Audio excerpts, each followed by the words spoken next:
Good morning students. आज हम सुभागी नामक पाठ का अध्ययन करेंगे। बच्चों, आइए पाठ को शुरू करते हैं। सुभागी बच्चों, सुभागी मतलब होता है भाग्यवान। आइए देखते हैं।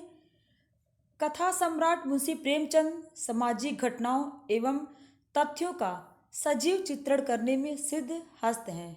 बच्चों, तथ्य मतलब होता है यथार्थ या सत्य, और सिद्ध हस्त मतलब होता है निपुण।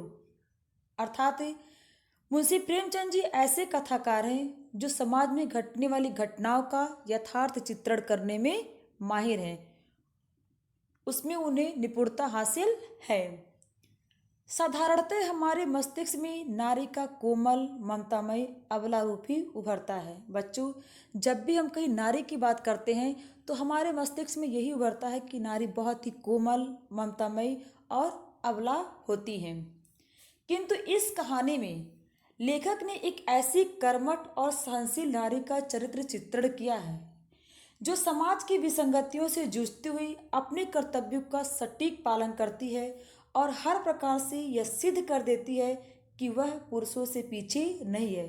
किंतु इस कहानी में बच्चों, जो कहानी हम पढ़ने जा रहे हैं यानी कि सुभागी कहानी की बात कर रहे हैं लेखक के, कि इस कहानी में एक ऐसी कर्मठ कर्मठ मतलब होता है जो काम में चतुर हो, और सहनशील यानी कि संतोषी नारी का चरित्र चित्रण है जो समाज की विसंगतियों मतलब होता है कि जो असंगत बातें होती हैं, असंगत जो बेमेल जो रीति रिवाज होते हैं, उनसे जूझती हुई यानी कि उनसे लड़ती हुई अपने कर्तव्यों का सटीक पालन करती है और हर प्रकार से यह सिद्ध कर देती है यानी कि हर प्रकार से यह प्रमाणित कर देती है कि वह भी किसी पुरुष से कम नहीं है। आइए आगे देखते हैं। और लोगों के यहाँ चाहे जो होता हो, तुलसी महतो अपनी लड़की सुभागी को लड़के रामू से जौ भर भी कम प्यार न करते थे। लेखक कह रहे हैं और लोगों के वहाँ चाहे जो भी हो मैं नहीं जानता, लेकिन मैं इतना जानता हूँ कि तुलसी महतो अपनी बेटी सुभागी को उतना ही प्यार करते जितना वो अपने बेटे रामू से करते हैं। रामू जवान होकर भी कुछ काठ का उल्लू था। रामू जवान तो था लेकिन वो बिल्कुल बेवकूफ़ था यानी कि बिल्कुल मूर्ख था। सुभागी 11 साल की बालिका होकर भी घर के काम में इतनी चतुर और खेती बाड़ी के काम में इतनी निपुण थी कि उसकी माँ लक्ष्मी दिन में डरती रहती कि कहीं लड़की पर देवताओं की आंख न पड़ जाए। यानी कि सुभागी एक 11 साल की छोटी बालिका थी, इसके बावजूद वो घर के कामकाज बहुत ही चतुराई से करती थी और खेती बाड़ी के काम भी वो बहुत ही निपुणता से करती थी। यह देख कर के उसकी माँ लक्ष्मी हमेशा डरती रहती थी कि कहीं उसकी बेटी की अच्छाइयों पे भगवान की नज़र ना लग जाए। अच्छे बालकों से भगवान को भी प्रेम होता है यानी कि ईश्वर भी उसी से प्यार करता है जो अच्छे होते हैं। तो सुभागी में तो पूरी अच्छाइयाँ थी, इसलिए उसकी माँ जो है डरती थी। कोई सुभागी का बखान न करे इसलिए वह अनायास ही उसे डांटती रहती थी, और कोई सुभागी के बखान मतलब प्रशंसा न करे इसलिए उसे बेवजह का बेमतलब का उसे हमेशा डांटती रहती थी। बखान से लड़के बिगड़ जाते हैं यह भय तो न था। कहते थे अगर प्रशंसा हो उससे तो लड़के बिगड़ जाते हैं। इस बात का सुभागी की माँ को डर नहीं था, डर था तो नज़र का। किसका भय था उसे? कि कहीं बुरी नज़र न किसी की उसकी बेटी पर लग जाए, इस बात से वो डरती थी। वही सुभागी आज 11 साल की उम्र में विधवा हो गई, और वही सुभागी 11 साल की छोटी बच्ची आज जो है विधवा हो गई। घर में कोहराम मचा हुआ था। कोहराम मतलब होता बहुत ही शोरगुल हो रहा था। लक्ष्मी पछाड़ खाती थी यानी कि लक्ष्मी जो है रोते रोते मूर्छित होकर के गिर जा रही थी। तुलसी सिर पीटती थी यानी कि तुलसी जो सर पकड़ करके रो रहे थी, उन्हें देख सुभागी भी रोती थी। और जब सुभागी ने देखा कि उसके माता पिता रो रहे हैं तो वो भी रोती थी यानी कि भी रोने लगी। बार बार माँ से पूछती क्यों रोती हो अम्मा, और बार बार ये पूछती कि अम्मा तुम क्यों रो रही हो, मैं तुम्हें छोड़कर कहीं न जाऊंगी। और जब बार बार ये कहती और वो भी फिर कहती कि मैं तुम्हें छोड़ करके कहीं नहीं जाऊंगी, तुम क्यों रोती हो। उसकी भोली बात सुनकर माता का दिल और भी फटा जाता, और जब सुभागी के भोलेपन से इस तरह से बात वो कहती, उसके भोलेपन को देख करके उसकी माँ का दिल जो है और भी फटा जाता था, यानी उसका दुख और बढ़ जाता था। वह सोचती थी, ईश्वर, तुम्हारी यही लीला है, जो खेल खेलते हो वह दूसरों को दुख देकर। वो कहती थी कि हे भगवान, ये तुम्हारी कैसी लीला है, कैसा माया है तुम्हारा, कैसा खेल है, जो तुम इस तरह से खेल खेल रहे हो, तुम दूसरों को दुख दे रहे हो। ऐसा तो पागल करते, यानी कि जो तुम खेल खेल रहे हो ऐसा तो पागल करते हैं। आदमी पागलपन करे तो उसे पागल खाने भेजते हैं, और अगर कोई व्यक्ति इस तरह से पागलपन वाला काम करता है कि दूसरों को रुलाता है और अपने हंसता है, तो उसे तो हम पागल खाने भेजते हैं। मगर तुम जो पागलपन करते हो उसका कोई दंड नहीं है, लेकिन तुम जिस तरह का पागलपन कर रहे हो उसका तो कोई दंड ही नहीं है। ऐसा खेल किस काम का कि दूसरे रोएं और तुम हंसो। मतलब ये किस तरह का खेल है जिसमें दूसरा रोता है और तुम हंसते हो। तुम्हें तो लोग दयालु कहते हैं, यही तुम्हारी दया है। वो कह रहे कि हे ईश्वर, हे प्रभु, तुम्हें तो लोग दयालु कहते हैं, तुम तो दया के खान हो, लेकिन क्या क्या तुम्हारी यही दया है। और सुभागी क्या सोच रही थी, उधर सुभागी छोटी बच्ची, वो क्या कल्पना कर रही है, क्या सोच रही है कि उसके पास कोठरी भर रुपए होते तो वह उन्हें छिपा कर रख देती। वो छोटी बच्ची कल्पना करे कि अगर उसके पास कोठरी भर के रुपए होते तो छिपा करके रख देती।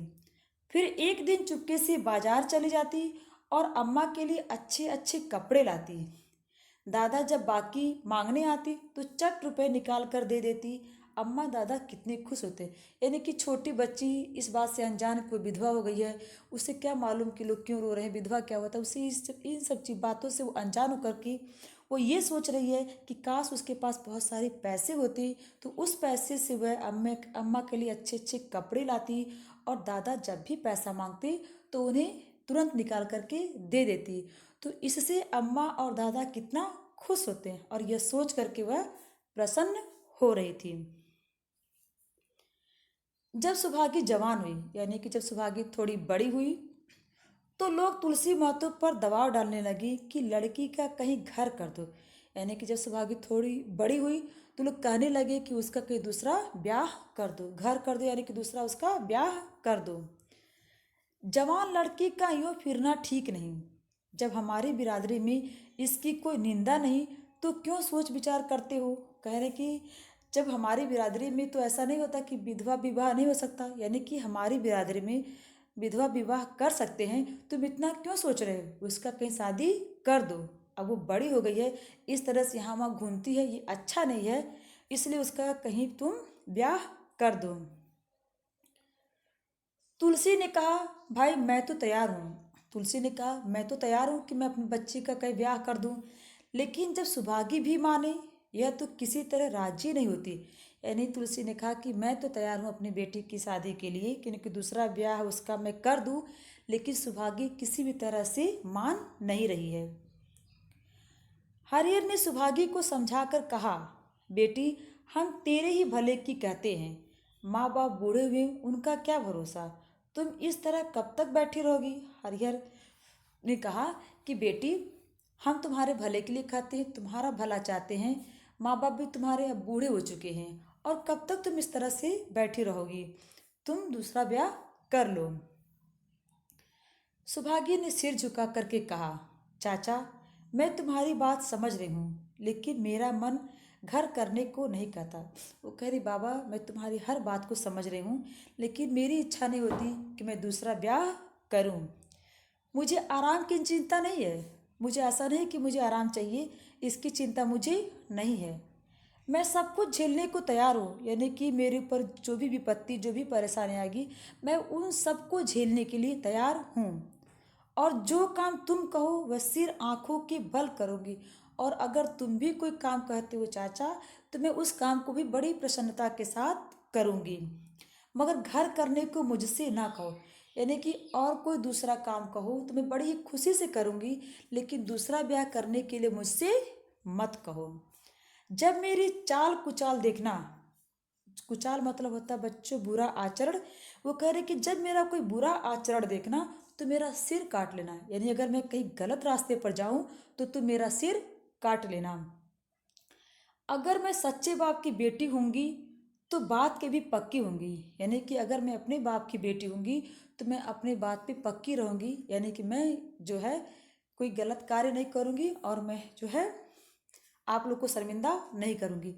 फिर लज्जा रखने वाले तो भगवान हैं, मेरी क्या हस्ती कि मैं अभी कुछ कहूँ, यानी कि इलाज बचाने वाले तो ईश्वर हैं, इसलिए मेरी क्या हस्ती कि मैं अभी कुछ बोलूँ। उजट रामू बोला, उजट मतलब होता है असभ्य, जो गंवार होते हैं। बोला, तुम अगर सोचती हो कि भैया कमाएंगी और मैं बैठी मौज करूंगी तो इस भरोसे न रहना, यहाँ किसी ने जन्म भर का ठेका नहीं लिया। तभी रामू बोल पड़ा कि तुम ये सोचती हो कि मैं कमा करके लाऊंगा और तुम बैठ करके घर पे खाओगी मौज मस्ती करोगी, तो इस भरोसे मत रहना, मैंने तुम्हारा जन्म भर का ठेका नहीं लिया है। रामू की दुल्हन रामू से भी 2 अंगुल ऊंची थी, यानी कि रामू तो था ही असभ्य, उससे भी आगे वो उसकी बीवी थी, उससे भी तेज उसकी बीवी थी। मटक कर बोली, हमने किसी का कर्ज थोड़ी खाया, यानी कि मैंने किसी का कर्जा नहीं खाया कि जन्म भर बैठी भरा कर, यानी कि जन्म भर बैठ करके उनको हम खिलाऊं, मैंने किसी का कर्जा नहीं खाया है। यहाँ तो खाने को भी महीन चाहिए, पहनने को भी महीन चाहिए, यह हमारे बूते की बात नहीं है, यानी कि यहाँ खाने को भी महीन चाहिए, यानी कि खाने को भी अच्छा चाहिए और पहनने को भी अच्छा चाहिए, यह हमारे बूते की बात नहीं, यानी कि हमारे दायरे के लिए नहीं आता, यानी कि हम इस तरह के काम नहीं कर सकते। सुभागी ने गर्व से भरे हुए स्वर में कहा, मैंने तो तुम्हारा आसरा भी नहीं किया और भगवान ने चाहा तो करूंगी भी नहीं, तुम अपनी देखो, मेरी चिंता न करो। सुभागी ने बड़े ही गर्व से कहा कि मैंने तुम्हारा आसरा, यानी कि मैंने तुम्हारा भरोसे नहीं किया है, मैं तुम्हारे ऊपर मैं निर्भर नहीं हूँ और भगवान ने चाहा तो मैं तुम्हारे ऊपर निर्भर भी नहीं रहूँगी, तुम अपनी देखो और मैं अपनी देखूंगी, मेरी चिंता ना करो। बच्चों आज के लिए इतना ही, आगे हम लोग कल पढ़ेंगे। धन्यवाद।